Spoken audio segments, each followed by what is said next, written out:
Yeah, I'm living my best life. Made a couple M's, you know. Said I'm living my best life. Said I'm living my best life. Hello everybody, welcome back to my channel, Random Opinions, Reaction, and Reviews. If you don't know who I am by now, you gotta get with the program. Today I'm coming to do a review on the episode that just aired on General Hospital yesterday. Yesterday's episode was July 15th. So without further ado, let's go ahead and get into it. So we pick up with scenes between Finn and Alexis. And Alexis is in the AA meeting. She's leaving out. Finn is trying to schedule an AA meeting. Like, he is all over the place, and Alexis can tell. So she's like, friend, do you want to talk? And he's like, oh, I don't want to waste your time. And she's like, for you, I always have time. So they leave and they walk around General Hospital talking. And they talk about Hayden and, you know, how he feels about her. They talk about Anna. They talk about Alexis's past relationships and mistakes. And I'm just looking at these two like, yeah, they're a very peculiar couple. But I love their friendship. That's what makes it interesting. They're just so weird, but they get each other. And I love that. Like, whenever Alexis and Finn have scenes together, it's never boring. Like, I don't care what nobody says. To me, it's never boring. Like, we have a lot of other episodes or like scenes that have aired with other people, and sometimes they're boring. But Alexis and Finn, never boring.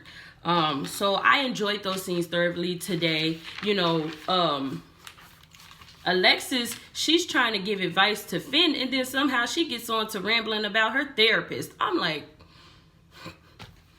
Alexis is a mess. Like, she is just all over the place. That woman is like always so uneasy, so unsteady. It's funny. But, you know, Finn he's feeling some type of way that Hayden is back and his fiance is gone across the country, and he's reminiscing about Hayden and how, you know, she saved his life. Like, she helped him. She was the reason why this man stopped doing drugs. You know, Hayden helped him and coached him through that. And like I said, with Hayden and Finn, they were never boring. Like, they were just so authentic, and they just complimented each other. You know, I remember this one scene where Hayden came in, and this was when Finn had got locked up, and I can't remember off the top of my dome why he got locked up, but he was fiending, and he was having, you know, just, he was shaking and stuff because he really needed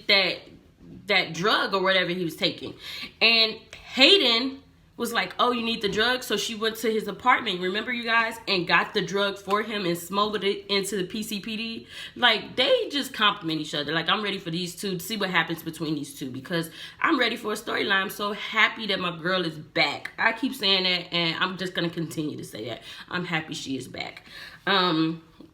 Yeah, so then we have scenes today with Julian and Ava. And Julian is telling Ava that he's proud of her. You know, she's been through a lot, but she's getting up out of bed every day. She's continuing to make things happen, you know, and with this whole Crimson shoot, he's just happy that she's continuing to live her life, you know. And so then Ava gets a call from Assembly Gamble, the psychic, and Kristina is over there eavesdropping. And then Julian gets a whiff of, oh, she's talking to a psychiatrist. So now he's like, Ava, come on now. What's really going on? Like, I get that you're sad about Kiki, and I get that you want closure, but this is not the route to go. This woman is a fraud, you know, and Kristina putting her little 2 cents in, like, hey, like, all the good things I've heard about Assembly, she seems legit. She helped she helped one of the police departments solve a murder or something like that. Like, this woman is legit. And Julian is like, look, Ava, like, this is not the route to go. And he's like, I'm trying to help you through this. I'm trying to help Kim through this. And really, he's trying to help a whole bunch of people, because he's helping Kim, he's helping Ava, and he's helping Brad and Lucas with what they got going on. So this man is just, you know, he's the rock, but at the same time, when people find out his hand in the Jonah Wiley thing, they're gonna have a lot to say. And it's like Julian just can't win for losing. He tries to stick his neck out for people and help, and it always ends up badly for him. So, you know, he just was like, you know what, I'm trying to help everybody, you know, Kim and Ava. And Ava's like, look, I get that Kim is grieving, and I understand nothing will ever replace Oscar, but this is different because at least she got to say goodbye.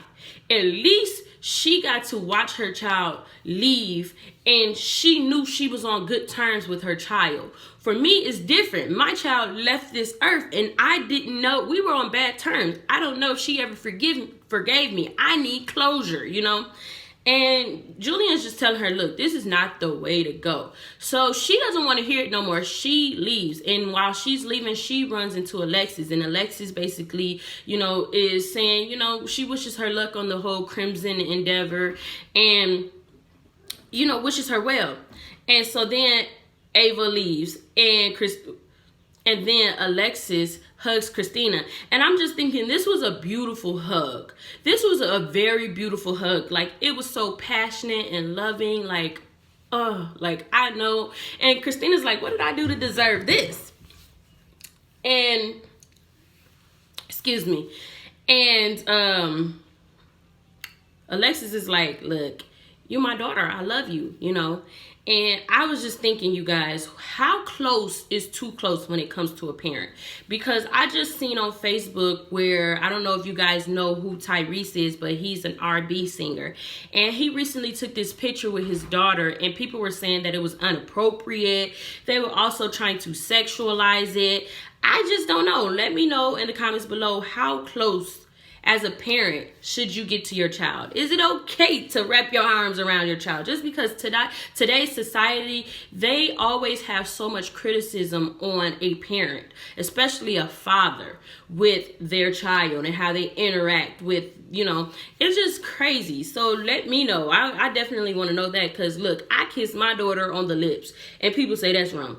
I sleep with my daughter because my daughter likes to sleep with me. People say that's wrong. People are always going to criticize you as a parent. So, you know, I just want to know. I'm curious. Now, back on to General Hospital. Alexis and Julian, they get to talking, and they pretty much apologize without apologizing. They call it a truce off of this whole Wiley situation, because Alexis didn't agree with how Julian went about things, and they kind of got into a little argument. So she wants, you know, they call it a truce, and that's that. I like those scenes today with Julian and Alexis as well. I feel like they also complement each other, and a scene with them is never boring. So then we have scenes today with Dev. And Dev is coming into the Metro Court to get a job. And he sees Laura's purse. Laura walked away from the table because she received a phone call. And so Dev's first instinct was to take the purse. And he looks around and he didn't see any eyes on him. But then Jason shows up as Dev knocks the purse down. And when he picks it up, Jason shows up. He grabs the purse and he's like, look, go do what you're supposed to do. Like, why, you know? And so then Jason starts to talk to Cardi, and he wants to know Cardi's impression, her first impression on Dev. And they are going back and forth. No, you tell me first. No, you tell me first. No, you tell me first. And so they get to talking, and Cardi understands why Sonny wants to go out of his way for Dev, you know. And Jason just kind of has his reserves. He's like, Cardi, you got to think. If this boy, he's so impulsive. If he makes the wrong move, it can come down and it can hurt all of us. It can hurt Sonny. It can hurt you. You got to think about your kids, you know. And Cardi, then she starts to thinking like, yeah, you right. Like, I already had my little reserves the first 2 minutes I met him. And then, you know, I listened to what Sonny said. This is my interpretation of what she was thinking. Then I listened to what Sonny said, and so, yeah, I was okay with it, but now that you bring that up, maybe I should go back and talk to Sonny. So then she goes and she talks to Sonny. But anyway, before I get to that, Dev comes out, you know, I guess he's supposed to be working as a busboy and a dishwasher, and he apologizes to Jason. And he's like, he comes up with this stupid lie. Like, because he didn't know who Jason was, I guess he thought Jason was just going to buy it. But he comes up with this stupid lie saying, oh, I just seen the purse on the ground and, you know, I grabbed it. And Jason reads him a book. He reads him like an open book. He's like, look, I seen exactly what happened. You looked around, you checked all corners, you thought nobody was looking, and then you reached down to grab the purse. And he, you know, he just called him out, and it was just so funny because I'm like, yeah, Dev is no match for Jason. So he was like, oh, well, if you knew all that, how come you didn't tell Cardi? And Jason is like, look, I didn't want to get her all worried. Like, this is between us. I want to come to you first, straighten things out, iron everything. This is my interpretation, once again, you guys, of what I think, what was being said. This is how I interpret it as. So he's like, I want to get the fences ironed out between us first. I want to make sure you know how much you have to lose. So Jason starts to spit game to him like, look, back in Turkey, you could still, that's what you did. That was your survival technique. But right here in Port Charles, you have everything you need. You have somebody that's willing to take care of you, even though they don't have to. You have no reason to steal. Don't get eyes looking at you, because once you get eyes looking at you, it's going to end badly. So if you're not going to protect yourself, I have to protect you. Basically, Jason warns him without threatening him, you know, and I thought that was good. Like, I feel like Jason, he's come a long way, you guys. Like, just the way he talked to this kid, he was just spitting game to him, spitting facts. And so Dev is like, yeah, I don't want to mess things up. I don't want to mess things up. And he's like, okay, then you got to move correctly. You got to stay low profile so you don't draw attention to yourself. And so I thought those were really good scenes. And I thought the way Jason broke it down to him was even better. Like, I really thoroughly loved those scenes today. So then Cardi goes to the mob front, the restaurant, and she's talking to Sonny, and she's like, Sonny, do you really think that we could do this? Like, we got so much going on with everybody, you know, and it's just gonna be hard. And do you really think that this is the right move for Dev to be here? And Sonny is like, look here, you know, Dev went out his way when he didn't have to in Turkey. You know, I get your concerns. He is impulsive, you know, just like he was that day I told him to stay out of things, and he completely didn't listen, and he ran in and saved my life. And Cardi was like, look, I liked how you did that. Okay. Well, you know, and she sees exactly what Sonny sees in this kid. Sonny wants to give this kid a chance because he would have wanted somebody to do that to him. And also, he feels like Dev reminds him of him. So he wants to give this kid a fighting chance. Kind of like, you know, I guess give him the opportunities that he never had so that he can make a better life for himself, you know. And Cardi is like, look, I get exactly where you're coming from, because he does also remind me of you. So I thought those were little cute scenes today too. We had scenes today with Lulu and Sonny. Lulu comes, she is wanting to talk to Sonny about getting Dante back. And you know, these scenes made me get a little teary-eyed, I will say. She misses Dante. She wants Dante back. She says she doesn't know who she is without Dante. Like, nothing's right, nothing's stable. He's missing, you know, Rocco's sports games. He's missing Charlotte's, you know, musical endeavors. He's missing out on Sonny, Carly, and the new baby. He's missing out on so much. Life is continuing to go, and he's continued to be stagnant. He's back, you know, and she doesn't want to feel like she's moving forward without Dante. Like, and I completely get where she's coming from.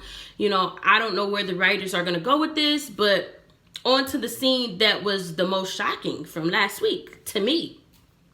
So remember, Maxie decided to storm into Dante's room, and Dante, I guess he was caught off guard. So remember, I said Dante either shot himself, he shot the agent, or what was the last one? I can't remember what the last one was. But we see that Dante actually shot past Maxie and shot Peter in the shoulder. And Peter is on the ground, you guys. He is whining. And my whole time, I'm just thinking like, dude, you clearly got shot in the shoulder. You are okay, you know? And then I felt bad because I'm like, dang, I ain't never been shot before, so who am I to talk? But even though they're acting, who cares? But still, I'm like, okay, be a little sympathetic. And Maxie is freaking out, so they're going to take him to the next civilian hospital. And Maxie's like, no, we got to get him to Port Charles General Hospital where I feel comfortable having people treat him. And, you know, I was thinking they was going to bring up flashbacks of Nathan. Not real flashbacks, but just have Maxie reminisce on it. But they didn't. And I just was like, okay, so I guess they're trying to prove that Maxie is completely moving on from her, you know, deceased husband, because she didn't mention him not once. Like, that would have brought back so much memory for me, you know, watching another man bleed in your arms, like, you know, looking at the blood that's on your hands. And she didn't mention Nathan not once. I was really disappointed about that. I'm not even gonna lie. I was disappointed. But okay, I guess Maxie is moving on. But she was really worried about Peter. They get to Port Charles and, you know, she's just shocked. And Finn's like, what's going on? So she explains how she feels like everything is her fault. How she just went and barged into that room without authority and caused Peter to get shot. And Finn is just comforting her. And he's like, look, Peter's a grown man, one. And two, he knew exactly what he was getting himself into. And I feel like Finn was definitely a good person to go to, because at the same time he's with Peter's mom, and then two, he does the same thing with Anna, so he knows how it is to make a choice and want to be there for the person that you love. You know, Peter could have said no, but he wasn't gonna let Maxie go there without by herself. Like, you know, Maxie was just distraught, and she goes into Peter and she's like, you know, this is all my fault, and he lets her know, look, I'm a grown man, I can make my own decisions. I'm just glad you didn't get shot. So that was kind of cute, him saying that. But then they landed a kiss on each other, and I'm just like, I'm so over this couple. Like, the writers need to stop putting them in our face, because it's not working out. Like, they just need to, if Michael is moving on with Sasha, they need to bring somebody completely different for Maxie, because it's not working out for me. Then Lulu shows up, and Maxie tells Lulu basically that Dante shot Peter. And so we'll see what happens today on today's scenes with that. But from the previews, I guess Lulu's gonna be pretty pissed. We had scenes today with Laura and Hayden. To me, these were just filler scenes. Come on now. Hayden is here, guys. Y'all need to start hitting us with these storylines. Like, it's going too slow already. But, you know, they talk about Spencer. I thought that was pretty cute, you know, because Hayden loves Spencer. And I feel like every woman that Nicholas ever dated loves Spencer, because Spencer is charismatic. He is just, that man is a grown man. That little boy, he is a grown man. So I hope they keep the actor that plays Spencer, because he is just so talented, and GH needs to know when they have talent. I feel like sometimes they don't know when they have talent, so they end up letting people slip and slide away, and that's never a good thing, you know. But they talk about Spencer and how old he's getting, how deep his voice is. Laura fills Hayden in on how Spencer broke both his legs skiing and how she had to go to Paris to make sure he was okay. Then they get to talking about mistakes and how Hayden's made a lot of mistakes, but she's trying to correct them all. And then while they're talking about that, they mentioned Nicholas, and Laura's like, I'd like to think that my son was still a good person on the inside. And Ava shows up on that note. And, you know, Ava kind of had a brief little shing-ding with Nicholas, but she completely, like, was unloyal to him in the end to make sure that she got her face back. So Laura kind of, like, feels some type of way about that, as Spencer does, too. That was just a filler portion to me, too. But, you know, Ava, she definitely is very sad about losing Kiki. And she kind of, in her own way, asks Laura, you know, does it ever get better? Or how does she feel Nicholas? And Laura's like, he's in my heart. You know, and Hayden is wondering, like, what's going on with that? But, okay. So, you guys let me know how you felt about yesterday's episode in the comments below. And without further ado, I guess I will see you guys later. Check out my video that I uploaded yesterday to see about winning a prize. And bye. I finally made my mind, know that I can't go back broke. They saying that my time up, my back against the ropes. I hustle, got my grind, know that when I make